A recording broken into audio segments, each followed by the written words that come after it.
Good evening. Welcome to This Week in Review. Tonight's stories include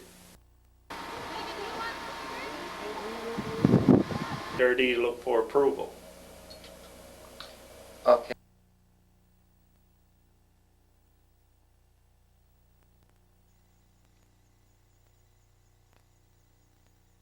These stories and more coming up after this. Please stay tuned.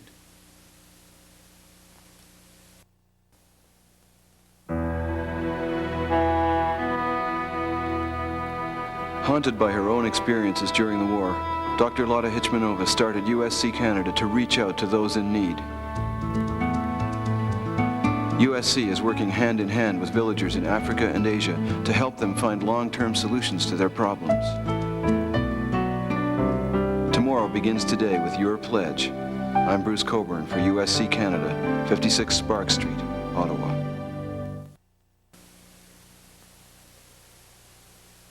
Last Sunday, the Burgeo Lioness organized the Terry Fox Run here in Burgeo to raise money for cancer research.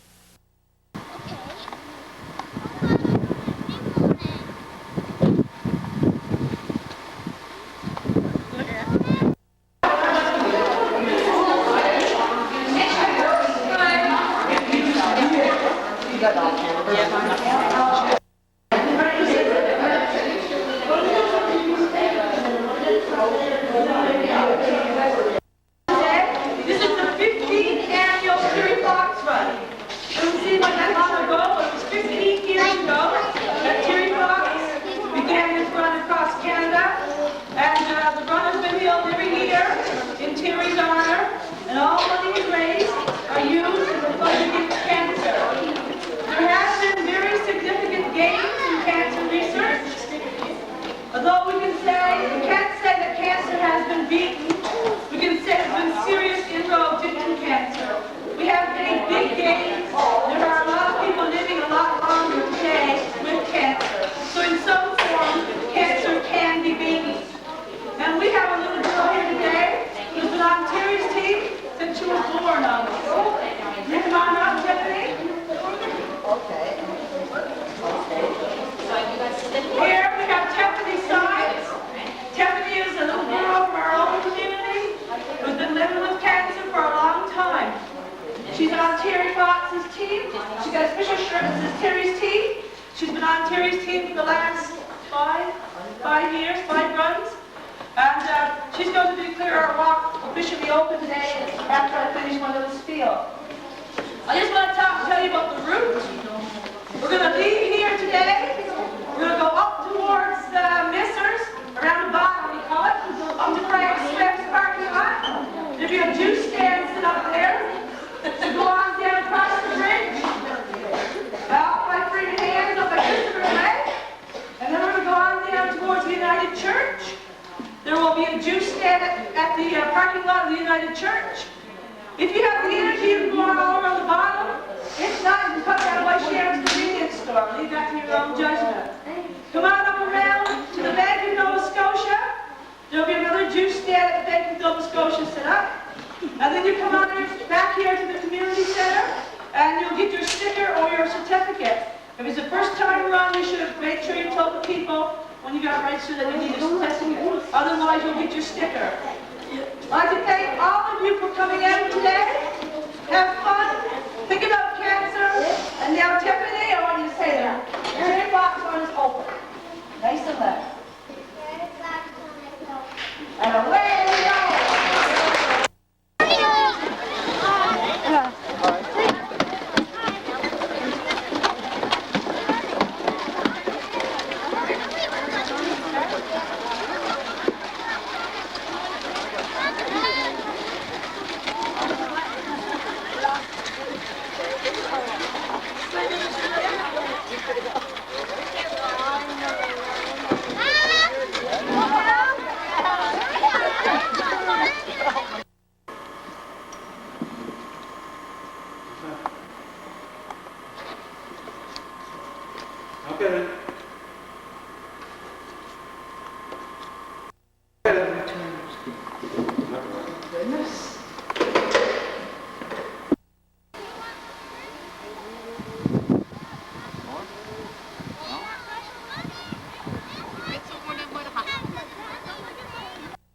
Finally, we're in. Right. What did you have? What did you go to have? Apple juice or orange juice? I had orange juice. I did too. Orange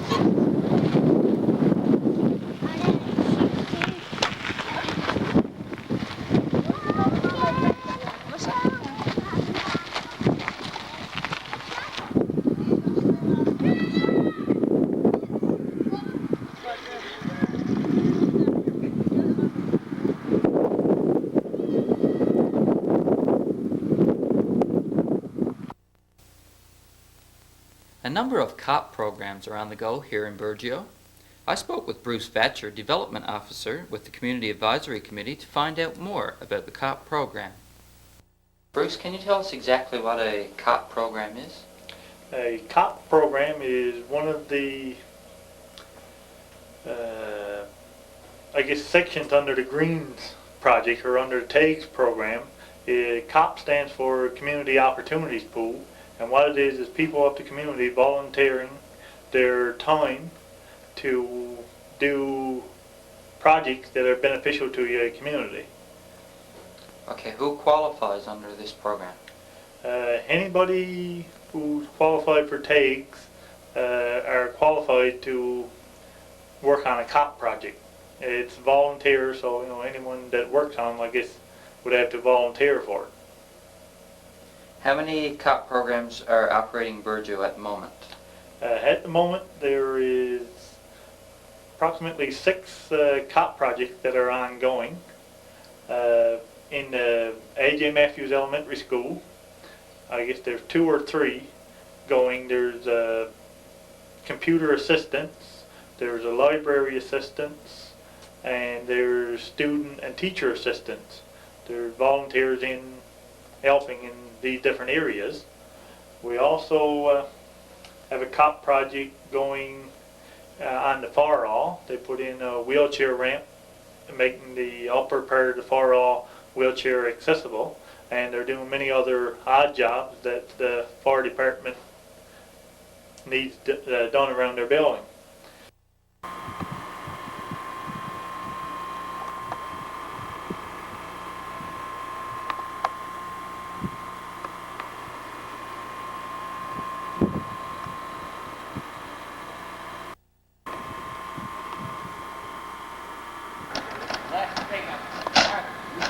Bruce Bencher sent you over here? Yep. Just one thing on my mind. Don't cross on church. That's okay. I made you do tack. Grab the 1/4 inch. You gotta hang on for a second. You're gonna prevent the pointer, right? 11 1/4. Got it.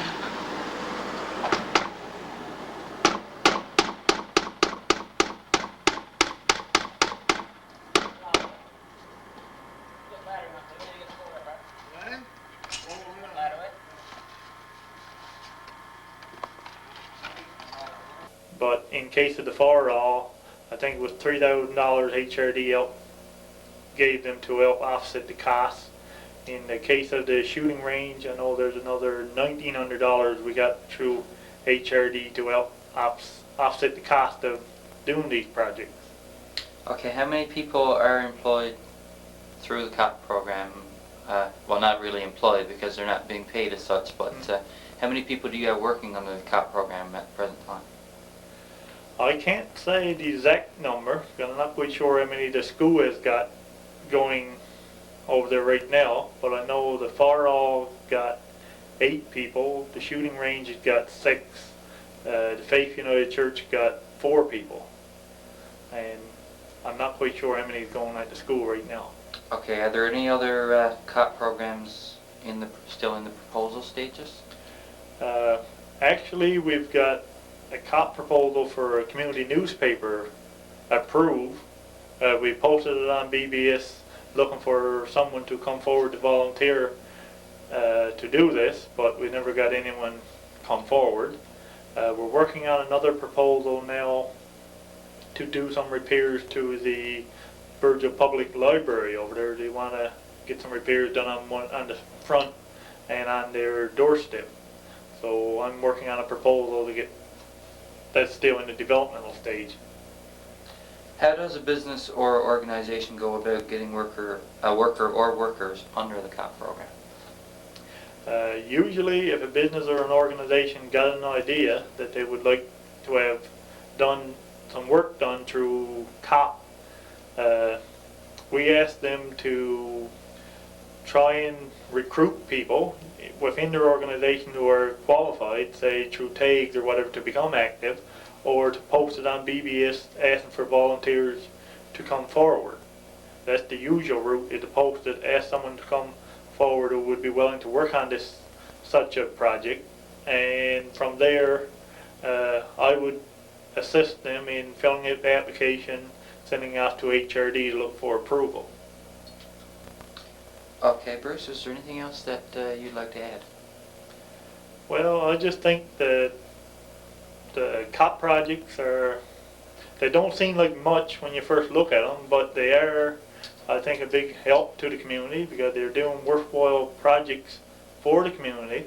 And along with everything else, the funds that HRD put in for material costs, I guess, don't directly help the workers, but it do help the community in the form of helping support our businesses and everything here locally. So it works both ways. We get a good project done, and we do help support the local businesses in our community at the same time. Okay, Bruce, well, we'd like to thank you for speaking with us today. Thank you, Dave, for coming in. As most of you are aware, Burgeo Broadcasting System has had its community channel up and running since 1988. Well, now our friends at Ramea Broadcasting are setting up a local community channel as well. I visited Ramea Broadcasting on Monday of this week to take off some equipment for their new studio and assist them in setting it up. Here, yeah, no big deal. Because this camera is going to operate exactly the same as that one. It's easy operating there now, Sam, huh? Now, this is your... Okay. Which one was that?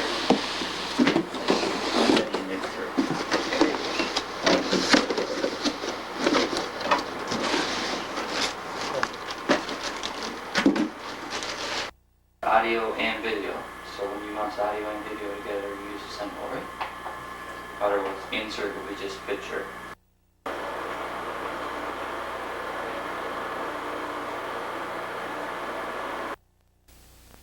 Each year around this time, one question is often asked at our office.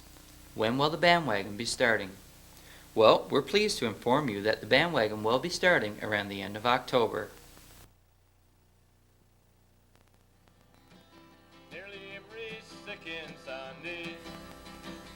Anyone who would like to add their name to our list of Bandwagon performers can do so by calling our office. There are a lot of good singers out there that do not come in to perform on the Bandwagon. We would like to remind you that without your involvement, the Bandwagon will not survive. More people should take part. But if you're worried someone will make fun of you, there's one thing don't forget. To anyone that makes fun, we haven't seen them in here yet. The first time is the worst time, but please come back again and help us entertain our friends on our show, The Bandwagon. So join us on the Bandwagon here on Channel 10, and sit back on next Sunday night and wait for it to begin. It's hosted by yours truly, and it's loved by one and all. We end our shows off in the spring, and we start them in the fall. So join us on the Bandwagon here on Channel 10, and sit back on next Sunday night and wait for it to begin.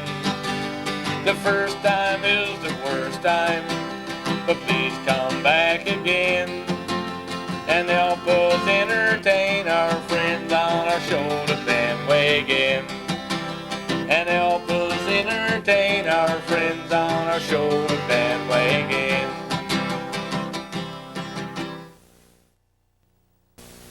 Burgeo Broadcasting System will also be starting its community channel Adult Basic Education in conjunction with West Viking College on Tuesday night.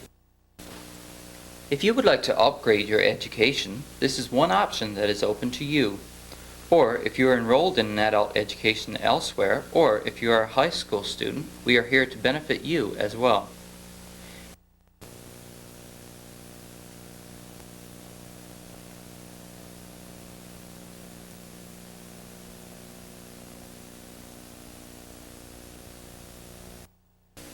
Stay tuned for more of This Week in Review coming up after this. At Participaction, we're seeing how activity can be a family tradition for the fun of it and more. Sometimes things can just seem so stressful and out of context, and just taking a walk in the woods brings it all back down to earth for you, like what really is important. I want to instill some of the love of nature that my mother instilled in our family and to carry that through. Active living from generation to generation, moving your way every day. Participaction. Ingram's Foodland is closing their convenience store and opening their supermarket 7 days a week. I spoke with owner-operator Gord Ingram to find out the reason for this change. We're here at Ingram's Foodland convenience store with Gord Ingram, owner-operator here. Gord, I understand that this section of your store is no longer open.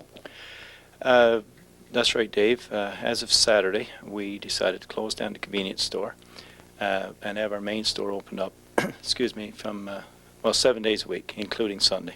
Okay, can you tell us why you made this change?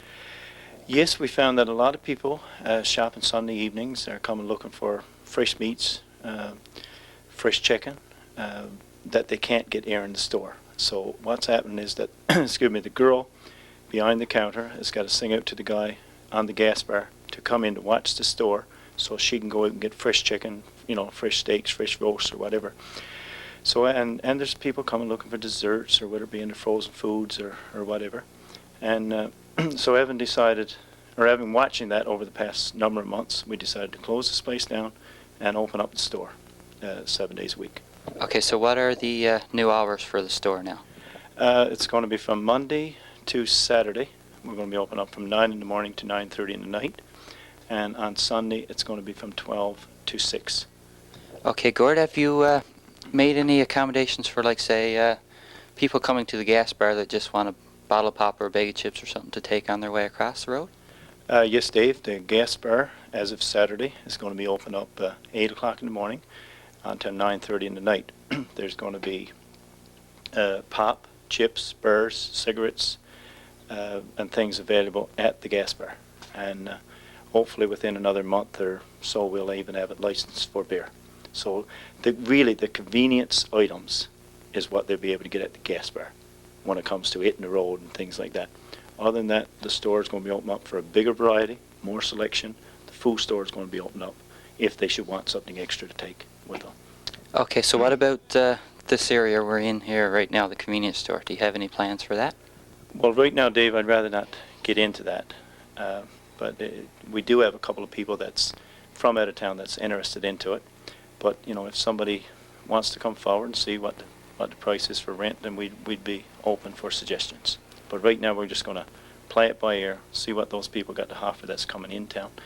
And if that's feasible, then we just might let it go for them. But like I say, if somebody wants to rent it, is interested in setting up some small business, it's a perfect location. It's on the entrance of coming into town, and it's the last stop on the way out. So it's a very convenient spot. Okay, Gord, is there anything else that you'd like to add? No, other than the full-fledged shopping that's being available now to the people of Burgeo and Ramea, Francois and Grey River, and even Grand Brit. We've had calls from these communities said, Gord, look, if and they spoke to people in the store, said if your store was open on Sunday, the ferry gets in at 12:15, we can come up the coast, we can do our shopping, and we can eat back down by 2 o'clock. Same situation with people coming from Ramea. Monday is the day that a lot of people go from Ramea to appointments in Cornwall, and the store is always closed when they get back out. So we're going to accommodate them that way, and we're going to accommodate hopefully the people on the coast. So other than that, Dave, I guess a full-fledged supermarket 7 days a week. That's what the people of this area got. Okay, Gord, well, we'd like to wish you the best of luck with your new hours, and we'd like to thank you for speaking with us today. Well, thanks very much. We're looking forward, and the staff's all excited about it, so we're looking forward to it. Thank you. Speaking with me today is Mary Ann Murphy, Development Director with the Western Memorial Hospital Foundation. Welcome to our show, Ms. Murphy. Thank you. I'm pleased to be here. Can you tell us a little bit about the work of the Hospital Foundation? Oh, it's one of my favorite topics. But the Hospital Foundation has been set up to help the people on the west coast of Newfoundland to try and maintain a better status of medical equipment for the residents on the west coast. We service the regional hospital approximately 120,000 population, and 60% of the admissions to our hospital are from people outside the Corner Brook area. So it's not a Corner Brook hospital, it's a regional hospital, and we're here for everybody. But what we are trying to do is raise money so in order for us to purchase medical capital equipment, and this is equipment that would never be purchased without the assistance of the foundation and the community at large. Okay, I understand that one way you're planning to raise some money is with a radiothon in the very, very near future? The CFCB, or the Humber Valley Broadcasting Network's Radiothon, is our biggest annual event. And every year, we always have our fingers crossed, hoping that we can raise $150,000. And that is our goal again this year. In the past 4 radiothons, the community has come through and we have raised those funds. But this year, the money that we're trying to raise during this radiothon is going for our X-ray department. And the piece of equipment cost $800,000. But the government said that if we would assist in raising some money, they will put $325,000 towards the cost of this. So if we can raise $150,000 during our radiothon, the hospital is going to go out and order this piece of machinery. Okay, what dates is the radiothon scheduled for? The radiothon is dated on the 29th and the 30th of September. Now, the people in Burgeo have always been and still are very good to the foundation. If I could just tell them a little bit about this piece of machinery, if I have the time, can I just describe what this X-ray machine does? Sure, go right ahead. Well, Dr. Richard Hurley says that there's a C-arm attached to this piece of equipment, and he says that this C-arm will allow the doctors to look at structures in the body from different angles. And this allows for greater comfort for patients, since the patients do not have to move at all. And this procedure can be used for various other things. The doctors will be able to look at the loops of the bowels and the nerve roots and do gastric studies and see images of the spine. Now, if anybody has been into our X-ray department in the past, they know they come in, the lines are waiting period is really, really long. But Dr. Richard Harley, who reads the X-rays, he has said that the equipment here, which is over 25 years old, he has a patient who has been waiting for 2 hours, goes in and has their test. When he goes to read it, the equipment hadn't worked. He got to go back to the patient and get him to go through the same process again. Now, this will eliminate that. Now, we've got 5 rooms in the X-ray department. We're only trying to do 1 right now. But, I mean, the need is never ending. It's always ongoing. But if we can do 1 room this year, that itself is going to help the patients greatly. Okay. Well, we don't receive CFCB, as you're aware, here in Burgeo. But I understand that you will be keeping us up to date through our office as to how the radiothon is going. I would like to, on a daily basis, like on Friday when it starts, I'd like to fax down at different points in time how much money has been raised at a certain point, and then probably you could put it over the community station and let the public there know. Now, the radiothon at the station is a very hectic day, but I'm going to set up a schedule that at different points during the day I have to go in and fax down to you the totals. If I can do that Friday around lunchtime and then Friday evening and then back again Saturday, and make sure that we fax and keep the community in Burgeo updated to know how much is being raised at a certain point, Yes, well, okay. If you fax it to us, and we'll make sure that it gets on the air as soon as we receive it. Lovely. Okay, can you give us a number that people can contact to make their pledges on Friday and Saturday? 634-3111. 634-3111. Yes. Okay, Ms. Murphy, is there anything else that you would like to add? On behalf of the Hostel Foundation and the people down in Burgeo, I was down a little while ago and I met some of the people in Burgeo. We had an information session, which I'd like to thank them very much for listening to me, because as you can tell, I can really talk a lot. But I think we have one of the best causes that ever hit the West Coast. One thing about it is we're here for everybody. We belong to the community. We are the community. And ask the Burgeo people to keep up the good work and continually helping the Western Memorial have better health care for the residents on the West Coast. Okay, Ms. Murphy, well, we'd like to thank you for speaking with us today, and we would like to invite you on your next visit to drop by our studio and we can do a follow-up interview. I would love to do that. Okay, well, thanks for speaking with us. Thank you very much.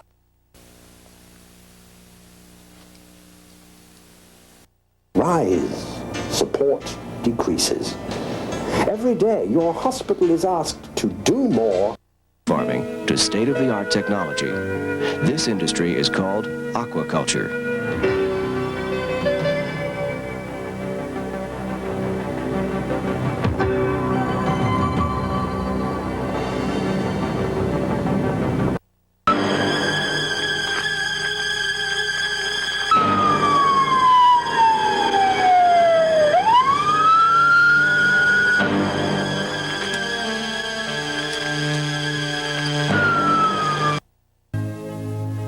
Markets for this species are available in the United States from June to September.